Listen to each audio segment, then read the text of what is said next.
उत्तर प्रदेश के एक छोटे से गांव के बाहर एक पुराना रास्ता था जिसे लोग भूतिया रास्ता कहते थे। दिन में वो रास्ता बिल्कुल सामान्य दिखाई देता था, लेकिन रात होते ही वहां अजीब घटनाएं होने लगती थीं। गांव वालों का कहना था कि कई साल पहले एक व्यापारी उस रास्ते से गुजर रहा था। अचानक उसका बैलगाड़ी सहित कहीं पता नहीं चला। बहुत खोजबीन हुई, लेकिन वह कभी नहीं मिला। तब से लोगों ने दावा करना शुरू कर दिया कि रात के समय उस रास्ते पर एक रहस्यमयी परछाई दिखाई देती है। गांव में रहने वाला अर्जुन इन बातों पर विश्वास नहीं करता था।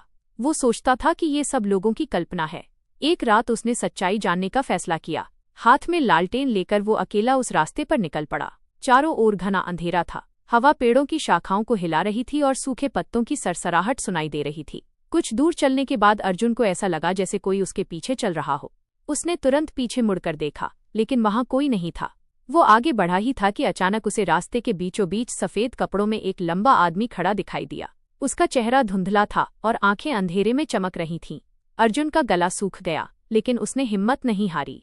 जैसे ही वो उस आकृति के करीब पहुंचा, वो धीरे धीरे पीछे हटने लगी।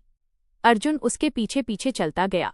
कुछ दूर जाकर वो आकृति अचानक गायब हो गई। उसी जगह पर उसे जमीन में आधा दबा हुआ एक पुराना लोहे का संदूक दिखाई दिया। जब गांव वालों ने अगले दिन संदूक खोला तो उसमें पुराने सिक्के, गहने और कुछ दस्तावेज मिले। दस्तावेजों से पता चला कि वो उसी व्यापारी का सामान था जो वर्षों पहले लापता हुआ था।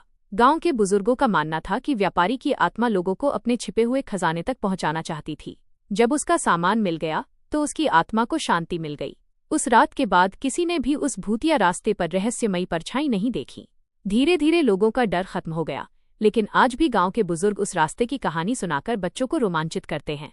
सीख: हर रहस्य के पीछे कोई न कोई सच्चाई छिपी होती है, लेकिन साहस ही उस सच्चाई तक पहुंचने का रास्ता बनता है।